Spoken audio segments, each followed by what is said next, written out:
बिस्मिल्लाहिर्रहमानिर्रहीम, अस्सलाम वालेकुम। माय नेम इज़ सफ़र एहसान and this is your channel physics का सफ़र। आज के लेक्चर में हम डिस्कस करेंगे कर्ल ऑफ वेक्टर फील्ड। इससे पहले हम डिस्कस करके आ चुके हैं कि ये ग्रेडियंट ऑफ स्केलर फंक्शन क्या होता है, डाइवर्जेंस ऑफ वेक्टर फील्ड क्या होती है। आज हम मोस्ट इंपॉर्टेंट टॉपिक जो कि अक्सर लॉन्ग क्वेश्चन में आ जाता है, कर्ल ऑफ वेक्टर फील्ड, वो डिस्कस करेंगे। तो सबसे पहले देखते हैं कि हम इस लेक्चर को लेके कैसे चलेंगे। सबसे पहले मैं आपको बताऊंगा इस कर्ल ऑफ वेक्टर फील्ड की डेफिनेशन क्या है, फार्मूला क्या है। उसके बाद दो एग्जांपल्स के ज़रिए से मैं आपको इंशाल्लाह इसको बेहतरीन किस्म से समझाने की कोशिश करूंगा। उसके बाद हम देखेंगे इसकी फ़िज़िकल सिग्निफिकेंस देखेंगे और फिर हम देखेंगे इसके कार्टेशियन कोऑर्डिनेट सिस्टम में इसकी कौन सी फॉर्म होती है और फिर हम इस डेफिनेशन को दोबारा से एक्सप्लेन करेंगे। शुरू में मैं आपको एक्सप्लेन ही करूँगा, पूरा कर्ल ऑफ वेक्टर फील्ड का कॉन्सेप्ट देकर उसके बाद मैं आपको डेफिनेशन को एक्सप्लेन करूँगा। ओके हो गया, तो शुरू करते हैं आज का लेक्चर।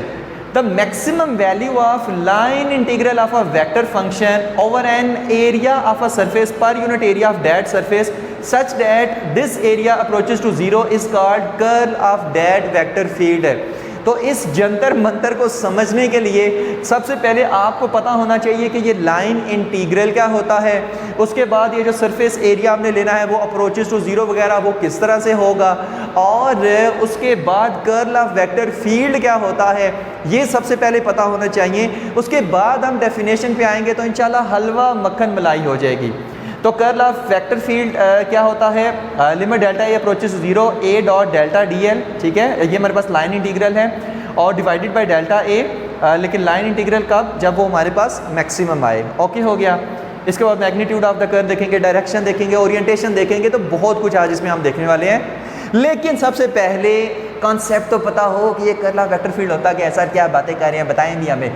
तो हम मान लें हमारे पास ना ये कोई दरिया है, ठीक है, जो हमारे पास इस डायरेक्शन में बह रहा है, इस डायरेक्शन में क्या कर रहा है, बह रहा है। और दरिया के किनारों पर आपको पता है कि पानी का जो फ्लो होता है उसकी जो स्पीड होती है वो कम होती है, लेकिन दरमियान में स्पीड क्या होती है, ज़्यादा होती है, ठीक है।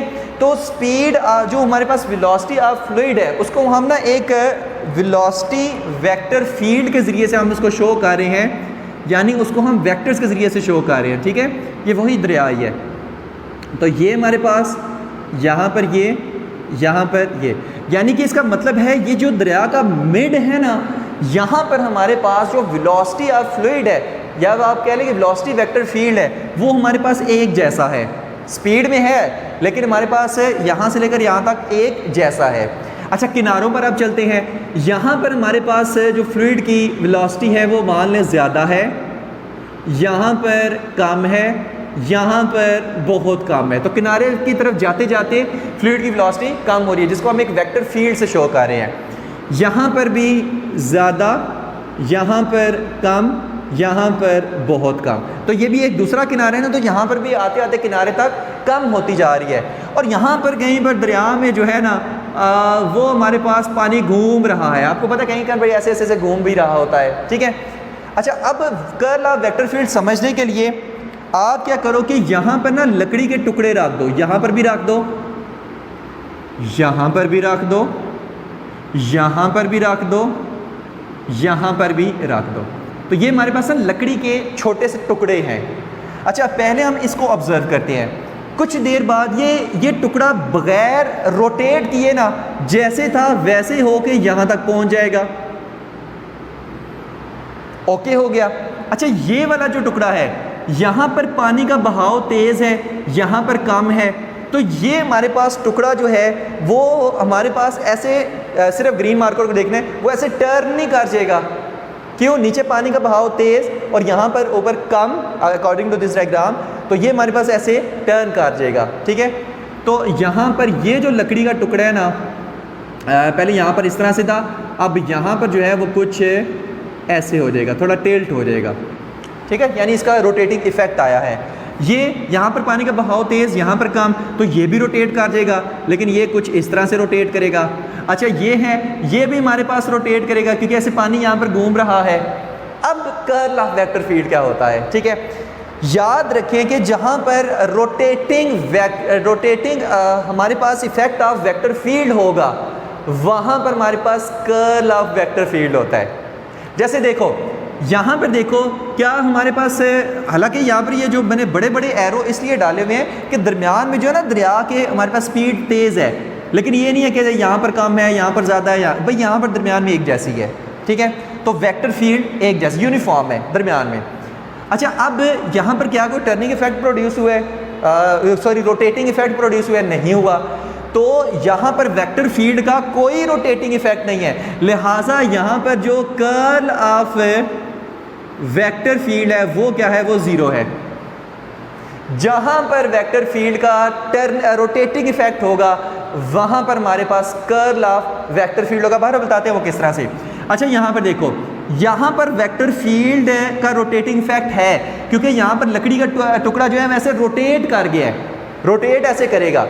तो इसका मतलब है यहाँ पर जो कर्ल ऑफ वेक्टर फील्ड है वो हमारे पास is not equal to zero, वो यहाँ पर ज़ीरो नहीं है।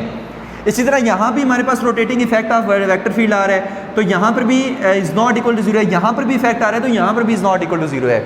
सिर्फ कर्ल ऑफ वेक्टर फील्ड यहाँ पर ज़ीरो है, यहाँ पर ज़ीरो नहीं है, यहाँ पर ज़ीरो नहीं है, यहाँ पर ज़ीरो नहीं है। तो देखो वेक्टर फील्ड का रोटेटिंग इफेक्ट जहाँ पर हो वहाँ पर कर्ल ऑफ वेक्टर फील्ड है, यानी वहाँ पर वेक्टर फील्ड जो है वो मान लें कि रोटेट हो रही है, वहाँ पर वेक्टर फील्ड कर्ल हो रही है, वहाँ पर वेक्टर फील्ड घूम रही है, या वहाँ पर वेक्टर फील्ड का रोटेटिंग इफेक्ट है। तो यहाँ पर है, यहाँ पर है, यहाँ पर है, लेकिन यहाँ पर कोई नहीं है। ओके हो गया।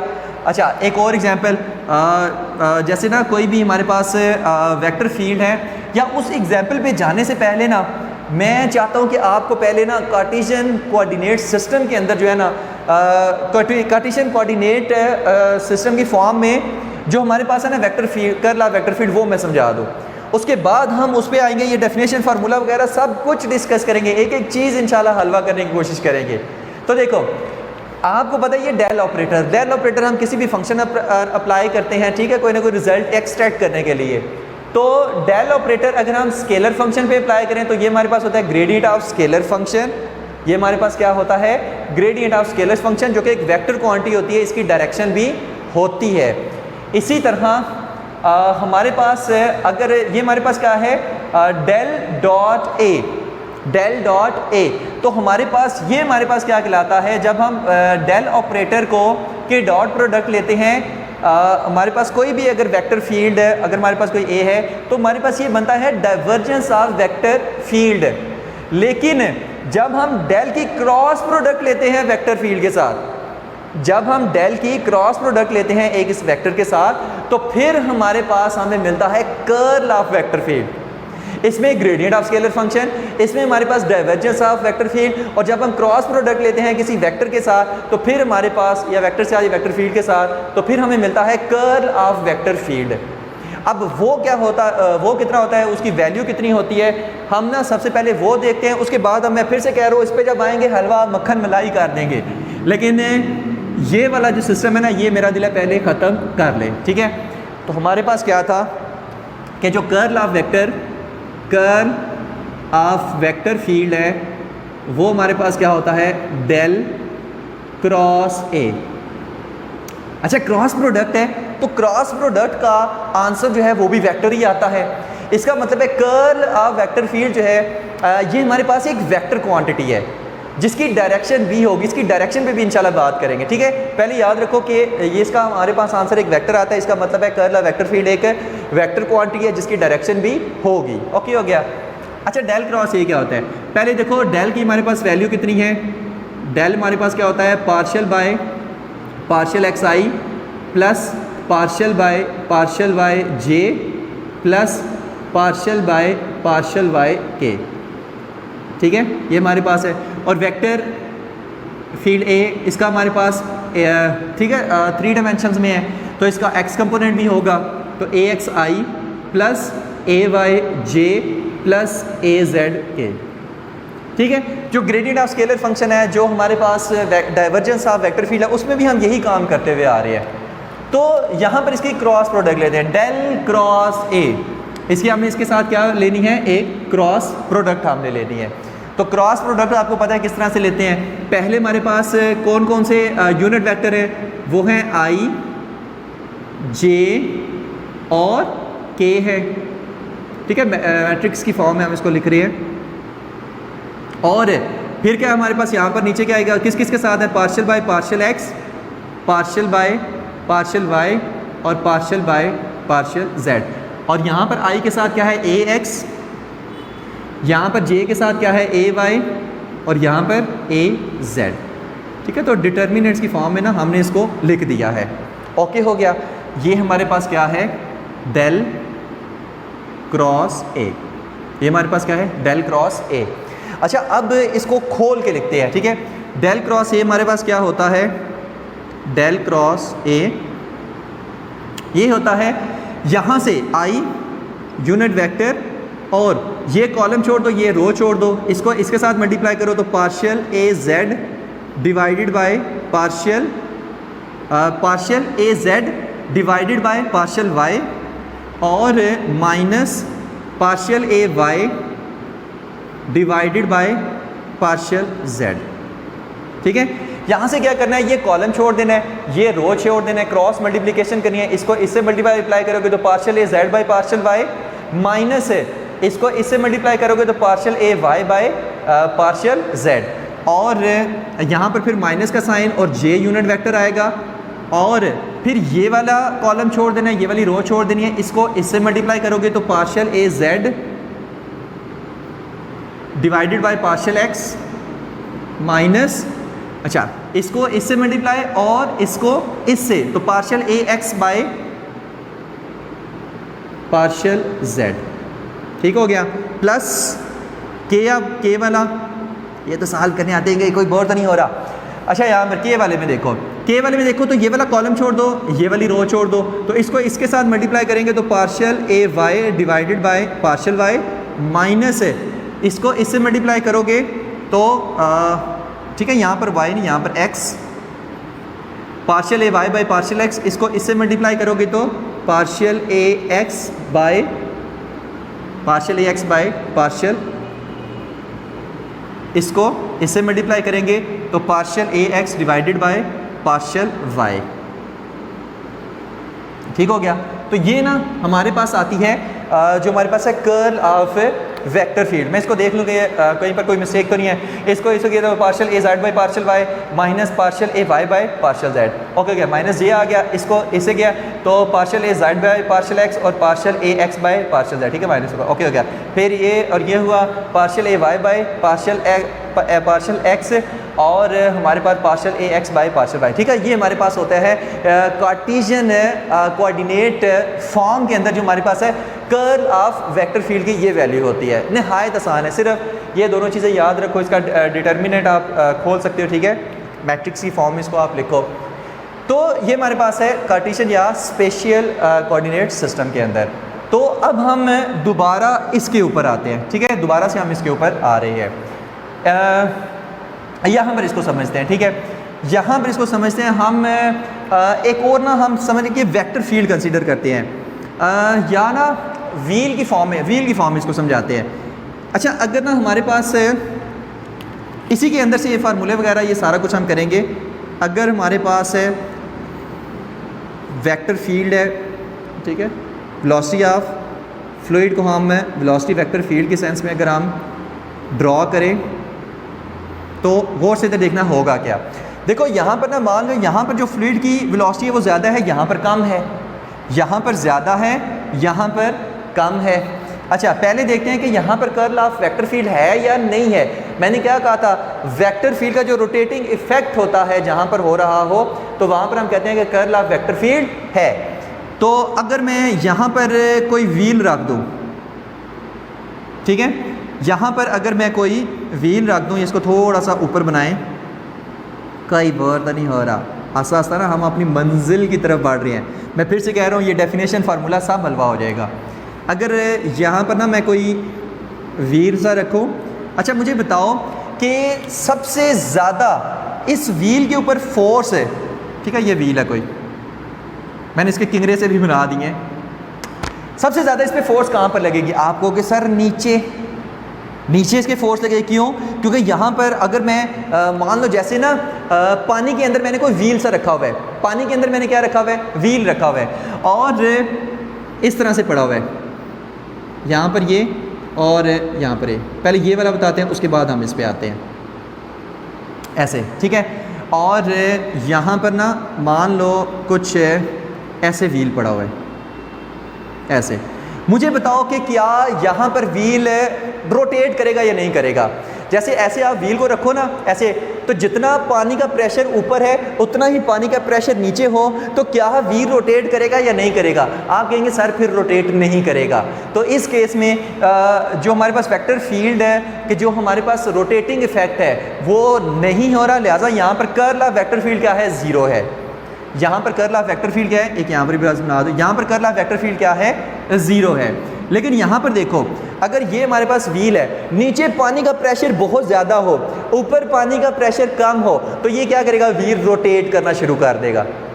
तो वेक्टर फील्ड का जो हमारे पास रोटेटिंग इफेक्ट है, इसको हम क्या कहते हैं? Curl of vector field. तो इस केस में ये रोटेट करेगा।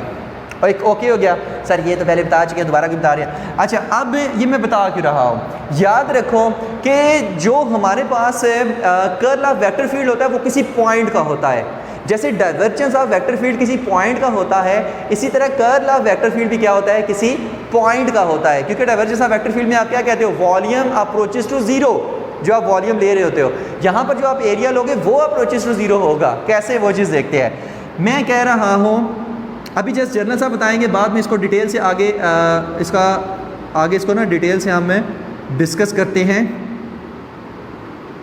यहाँ पर ऐसे, ठीक है। अच्छा, अब मैं कह रहा हूँ कि ये हमारे पास कोई पॉइंट है, ये पॉइंट है, इस पॉइंट पे में हमने क्या करना है? Curl of vector field find करना है। ये तो हमें पता चल गया कि यहाँ पर कर्ल ऑफ वेक्टर फील्ड है, लेकिन उसको फाइंड करो। तो हम क्या करेंगे?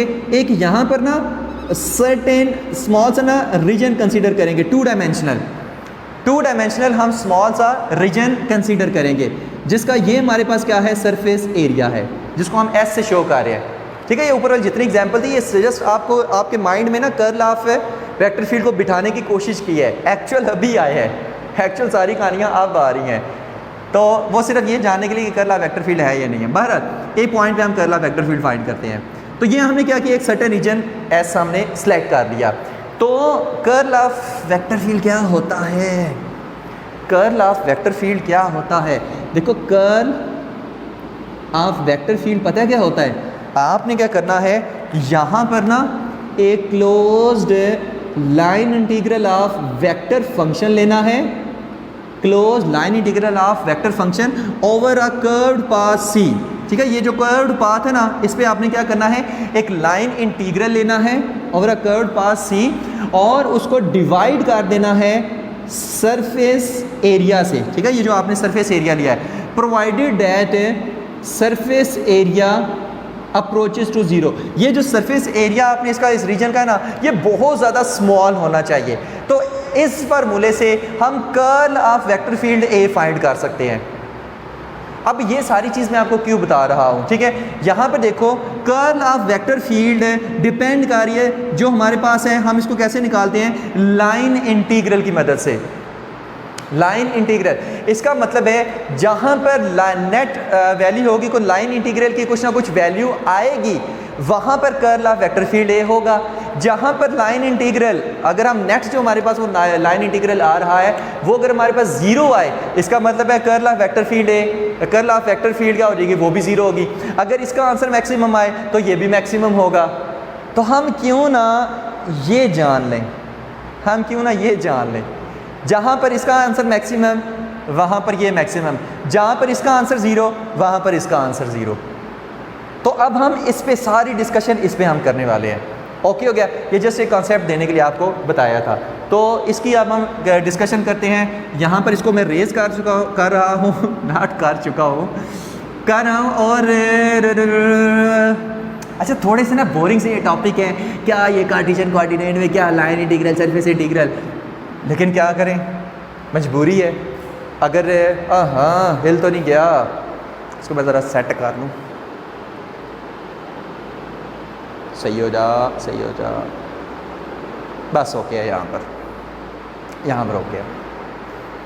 एक्चुअली ना नीचे तार लगी होती है, हल्की सी साथ में टच हो जाए ना तो ये हिल जाता है। अच्छा बहरहाल हम देख रहे थे इसको, तो हम एक ना एग्जांपल कंसीडर करते हैं। मैंने क्या कहा है कि ये चीज़ समझ लो आज चीज़ हलवा हो जाएगी। अच्छा आपकी एक बुक की एग्जांपल लेते हैं। आपकी बुक वाला क्या कहता है कि मान लो हमारे पास ना वेक्टर फील्ड कुछ इस तरह से है, कुछ इस तरह से है, ओके हो गया, और यहाँ पर ऐसे और यहाँ पर ऐसे, ठीक है। अच्छा यहाँ पर देखो वेक्टर फील्ड इस तरह से कि अपर पार्ट पे ना बहुत ज़्यादा क्लोज है और लोअर पार्ट पे ना बहुत ज़्यादा वाइड है, मतलब बहुत ज़्यादा इसके दरमियान डिस्टेंस है। इसका मतलब है कि वेक्टर फंक्शन कांस्टेंट नहीं है। तो इसमें हम क्या करेंगे, हम एक रेक्टेंगुलर एरिया कंसीडर करेंगे, रेक्टेंगुलर एरिया कंसीडर करेंगे। हम कह रहे हैं कि रेक्टेंगुलर एरिया यहाँ पर कुछ ऐसे, ठीक है। मैं इसको रेड से बनाता हूँ, कुछ ऐसे, ये यहाँ से मेरी डायग्राम मेरी ड्राइंग जरा लेवल की है, वाह हो ही ना जाए। ये ना हमारे पास कोई रेक्टेंगुलर एरिया है ऐसे, पहले इसको बना लें उसके बाद देखते हैं, ठीक है। जिसके अंदर से हमारे पास जो वेक्टर फील्ड लाइंस है ना वो इस तरफ फ्लो कर रही है, ठीक हो गया। तो हमारे पास ये किस तरह से पड़ा हुआ है कि अगर हमारे पास जो वेक्टर फील्ड लाइंस है वो इस तरफ है, ठीक है, ऊपर से क्लोजर है और नीचे से वाइडर है, ठीक है। तो उसमें एरिया ऐसे पड़ा हुआ है। रेक्टेंगुलर एरिया कैसे पड़ा है, ऐसे नहीं पड़ा, उसमें रेक्टेंगुलर एरिया ऐसे पड़ा हुआ है, ठीक है, ऐसे पड़ा हुआ है। अब यहाँ पर लाइन इंटीग्रल हम कैसे फाइंड करें, इसको ना हम डिवाइड कर दें यहाँ से ए से लेकर बी तक 4 लेंथ एलिमेंट्स के अंदर, ए से लेकर बी तक, बी से लेकर सी तक, सी से लेकर डी तक और डी से लेकर ए तक, ठीक है। मान लो ये भी लेंथ डी आर, ये भी लेंथ डी आर, ये भी लेंथ डी आर और ये भी लेंथ है डी आर, ओके हो गया। अच्छा अब हर लेंथ के ऊपर ना अलग अलग से हम लाइन इंटीग्रल की वैल्यू फाइंड करेंगे, लेकिन उससे भी पहले इसको ना एक डायरेक्शन दे लेते हैं। डायरेक्शन इसकी मान लो यहाँ से इधर है, यहाँ से इधर है, यहाँ से इधर है, यहाँ से इधर है, ठीक है। जो लेंथ एलिमेंट्स है ना ये साइड पे, और याद रखें कि जो लाइन इंटीग्रल हम ले रहे हैं ना वो हम अराउंड द बाउंड्रीज की हम ले रहे हैं, ठीक है। बाउंड्री के ऊपर हम इसके लाइन इंटीग्रल हम ले रहे हैं। तो यहाँ पर देखो क्या होगा कि लाइन इंटीग्रल ऑफ वेक्टर ए, इस बड़े मज़े की इसमें से कहानी निकलने वाली है।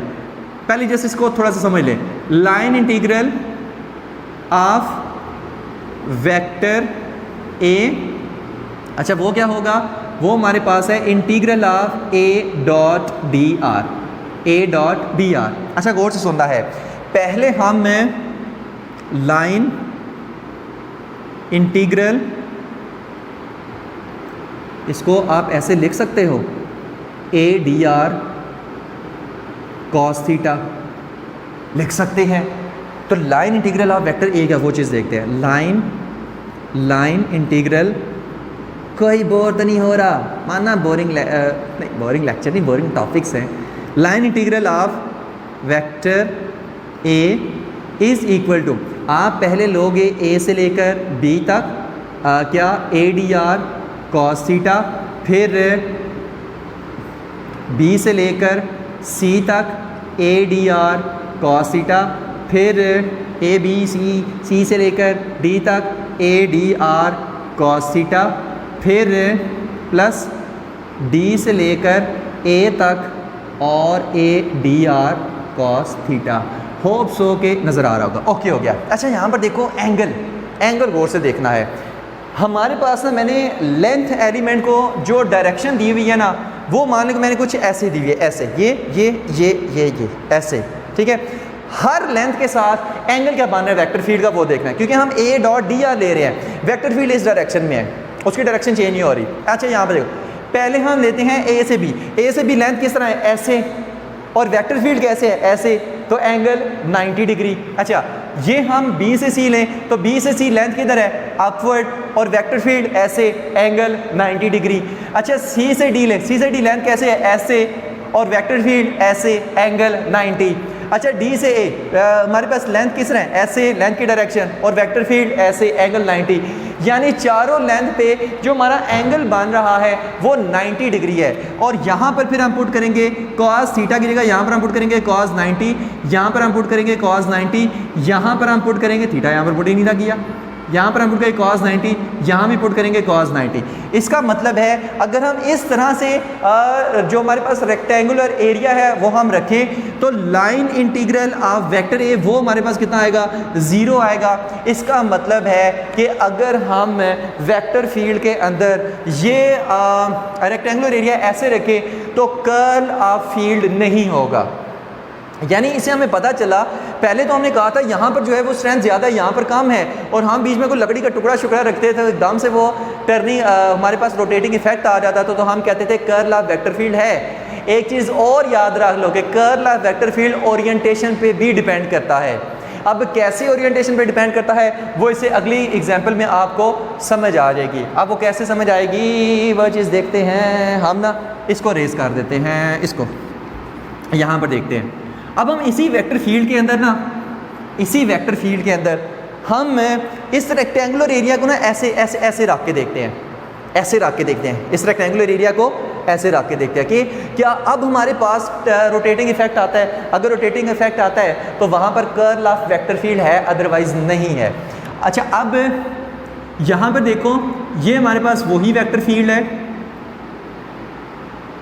क्लोज है यहाँ से भी क्लोज है, यहाँ से क्लोज है, यहाँ से थोड़ी सी वाइड है, यहाँ से ऐसे वाइड है, ठीक है। तो अपर साइड पे क्लोज है और लोअर साइड पे वाइड है, अपर साइड पे स्ट्रॉन्ग है, लोअर साइड पे वीक है थोड़ी सी। और यहाँ पर आपने एरिया पता है कैसे रखना हो, ऐसे यहाँ से ये, यहाँ से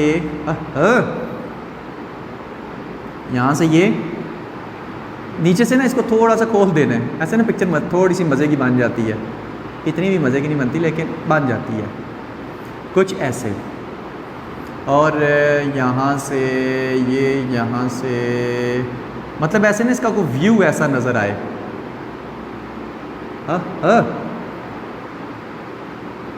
कुछ ऐसे ये क्या बन गया, तो ये वेक्टर फील्ड ये, ठीक है।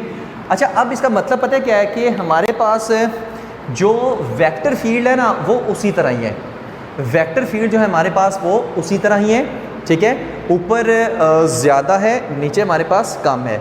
लेकिन अब हमारे पास जो ये हमारे पास रेक्टेंगुलर एरिया पड़ा हुआ है वो हमारे पास कुछ ऐसे वो कुछ ऐसे, पहले ऐसे पड़ा हुआ था और अब ऐसे पड़ा हुआ है। डन है, ओके हो गया। ऐसे नहीं है, नहीं ऐसे नहीं है, ये हमारे पास ऐसे है, पहले ऐसे था अब ऐसे है, ठीक है। अच्छा अब ऐसे अगर हम इसको रखेंगे तो फिर हमारे पास किस तरह का इफ़ेक्ट आएगा वो चीज़ देखते हैं। देखो यहाँ पर ना सबसे पहले इसका नाम दो A, B, C और D, ओके हो गया। ये इसको डायरेक्शन दे दो, ठीक है, इसकी लेंथ को ना डायरेक्शन हम एक दे देते हैं। अच्छा डायरेक्शन दे देंगे, ये भी हमारे पास DR, ये भी हमारे पास DR, ये भी हमारे पास DR और ये भी हमारे पास DR, ठीक हो गया। लेंथ है आपने छोटी छोटी ले रही है। फिर से वही काम करना है कि line integral of vector A, सही है, क्या आएगा, इज इक्वल टू A से लेकर B तक और ADR cos theta plus B से लेकर C तक और ADR cos थीटा और C से लेकर D तक ADR cos theta plus D से लेकर A तक और ADR cos थीटा, ओके हो गया। अच्छा यार मैं पहले देख लूँ मेरा मोबाइल चाला कि नहीं, क्योंकि चार्जिंग इसकी काम ही रह गई थी। हाँ ओके है।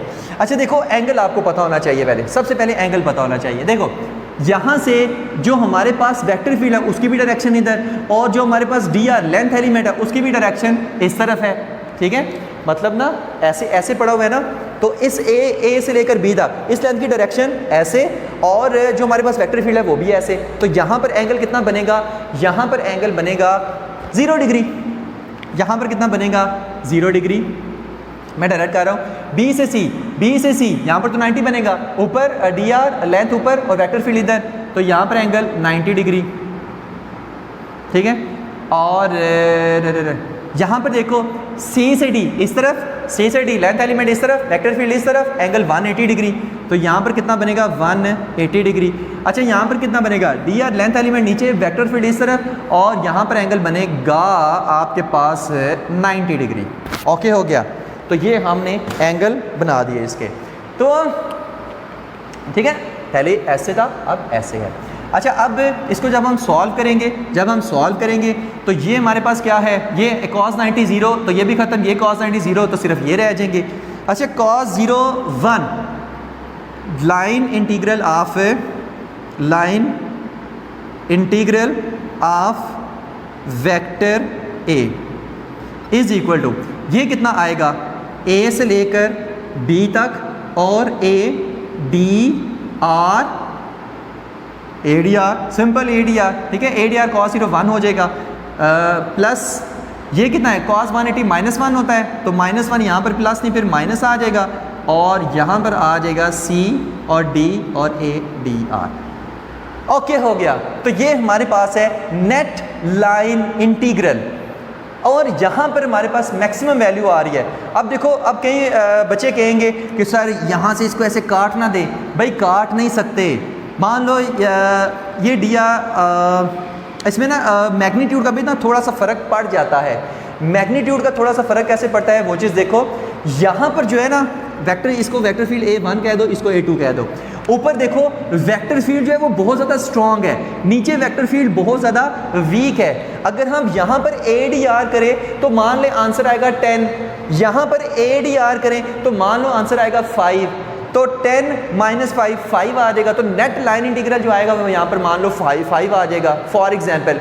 तो इस वजह से हम इसको इससे काट नहीं सकते। ये अगर A1 है तो ये हमारे पास A2 है, यहाँ पर वेक्टर फील्ड और यहाँ पर वेक्टर फील्ड की वैल्यू एक जैसी नहीं है। ओके हो गया, तो ये हमारे पास लाइन इंटीग्रल है। अब ये हमें बता क्या रहा है, याद रखो, कहता है कि आपने ये जो लाइन इंटीग्रल है A.dr, ये लाइन इंटीग्रल जो A.dr है डिवाइडेड बाय डेल्टा ए, ये हमारे पास रेक्टेंगुलर एरिया हो गया, और यहाँ पर आप पुट करोगे limit delta A approaches to 0, और यहाँ पर आप पुट करोगे कर्ल ऑफ ए। अब यहाँ पर ये क्या शो कर रहा है, कहता है कि यहाँ पर आपने जो लाइन इंटीग्रल की वैल्यू यहाँ पर पुट करनी है वो कौन सी आप पुट कर रहे हो, मैक्सिमम। अगर कर्ल मैक्सिमम चाहिए तो यहाँ पर मैक्सिमम लाइन इंटीग्रल वाली वैल्यू आपने क्या करनी है, पुट करनी है। और याद रखो ये कर्ल का हम मैग्नीट्यूड निकाले हैं, इस हर फार्मूले में क्या है, ये मैग्नीट्यूड ऑफ कर्ल है, क्योंकि अभी मैंने डायरेक्शन की बात नहीं की, मैं कोई साथ एन यूनिट वेक्टर नहीं लिख रहा, ठीक है। यहाँ पर हम कर्ल का मैग्नीट्यूड ले रहे हैं। अच्छा अब इसमें क्या है, गौर से देखना, यहाँ पर अगर रखोगे ना तो लाइन इंटीग्रल मैक्सिमम आएगा, यहाँ पर रखोगे तो लाइन इंटीग्रल 0 आएगा, यहाँ पर रखोगे तो मैक्सिमम आएगा, यहाँ पर रखोगे तो 0 आएगा। तो गौर से सुनो कि अगर हमारे पास मैक्सिमम से 0 के दरमियान कहीं पर भी अगर आप रेक्टेंगुलर एरिया का रखते हो, मान लो थोड़ा सा टिल्ट कर दिया, तब भी हमारे पास लाइन इंटीग्रल की वैल्यू आएगी, लेकिन कम आएगी। यहाँ ऐसे रखोगे तब भी आएगी लेकिन कम आएगी, लेकिन ऐसे रखोगे तो 0 आएगी। 0 ज़्यादा ज़्यादा ज़्यादा ज़्यादा ज़्यादा ज़्यादा बहुत ज़्यादा, फिर कम कम कम कम कम 0, फिर ज़्यादा ज़्यादा ज़्यादा ज़्यादा बहुत ज़्यादा, फिर कम कम कम कम 0। तो यहाँ पर लाइन इंटीग्रल की मैक्सिमम वैल्यू हम ले रहे हैं, ऐसे अगर रख रहे हैं तो फिर मैक्सिमम वैल्यू आ रही है। तो इस वजह से यहाँ पर उसने क्या किया हुआ है, यहाँ पर देखो curl of vector a limit delta A approaches 0 A.dl, और यहाँ पर मैक्सिमम वैल्यू और डिवाइडेड बाय डेल्टा ए। यहाँ पर डी आर से मैंने शो किया, इसने डी एल से शो कर दिया है। तो मैक्सिमम यानी कि इसका मतलब ये है कि curl of vector field depend कर रहा है ओरिएंटेशन के ऊपर भी, कि ये जो आपने छोटा सा एरिया कंसीडर किया है, ठीक है, यहाँ तो हमने बड़ा बनाया हुआ है ना, लेकिन यहाँ पर हमने इसीलिए लगाया limit delta A approaches to 0 कि हम यहाँ पर एरिया बहुत छोटू लेते हैं, क्योंकि कर्ल ऑफ वेक्टर फील्ड एक पॉइंट का होता है। तो हमने ये बड़े बड़े से एरिया से वो बनाए हुए हैं जस्ट समझाने के लिए। वैसे ये अप्रोचेस टू 0 होते हैं, फिर हमारे पास कर्ल ऑफ वेक्टर फील्ड आता है, ठीक है। तो मैक्सिमम के लिए हमारे पास वैल्यू आ रही है। ओके हो गया। उसके बाद डायरेक्शन की इसमें हम बात कर लें, तो क्योंकि हम कहते हैं कर्ल ऑफ वेक्टर फील्ड एक वेक्टर क्वांटिटी है, तो डायरेक्शन भी, डायरेक्शन हम इसकी फाइंड करते हैं राइट हैंड रूल से। राइट हैंड रूल से किस तरह कि जिस डायरेक्शन में वेक्टर फील्ड का रोटेटिंग इफेक्ट है तो उस डायरेक्शन में आपने क्या करना है, फिंगर्स को कर्ल करना है। Thumb will show the direction of curl of vector field, direction of curl of vector field. जैसे फॉर एग्जांपल है, अगर हमारे पास ये हमारे पास कोई रेक्टेंगुलर एरिया पड़ा हुआ है और यहाँ पर देखिए ऊपर क्या है, वेक्टर फील्ड बहुत ज़्यादा है, ठीक है, उसकी स्ट्रेंथ ज़्यादा है, और नीचे क्या है, कम है। अब मान लो ये जो हमारे पास रेक्टेंगुलर एरिया है, मान लो इसको जो है ना ऐसे रोटेट कराएगी, फॉर एग्जांपल जस्ट समझने के लिए इसको ऐसे क्या कराएगी, इस तरह रोटेट कराएगी, यानी वेक्टर फील्ड का रोटेटिंग इफेक्ट इस तरह से है, ठीक है। तो आपने ऐसे फिंगर्स को कर्ल करने, thumb will show the direction of curl of vector field. जैसे फॉर एग्जांपल मैंने पहले भी आपको एग्जांपल दी थी कि अगर हमारे पास ये मान लो वेक्टर फील्ड है, ये मान लो वेक्टर फील्ड है, और यहाँ पर अगर आप कोई लकड़ी का टुकड़ा रखते हो, ठीक है, जो दरिया में वो पानी की एग्जांपल दी थी, ये मान लो कोई वेलोसिटी वेक्टर है और वेलोसिटी ऑफ फ्लूइड की हम बात कर रहे हैं, तो ये हमारे पास रोटेट किस तरह से कर जाएगा, ये हमारे पास रोटेट है कुछ ऐसे कर जाएगा, ठीक है, मतलब ऐसे रोटेट कर जाएगा। क्यों, नीचे से फोर्स ज़्यादा लग रही है, ऊपर से कम लग रही है फॉर एग्जांपल। तो इस केस में अगर आप देखें तो रोटेटिंग इफेक्ट किस तरह से है, इसका ऐसे है।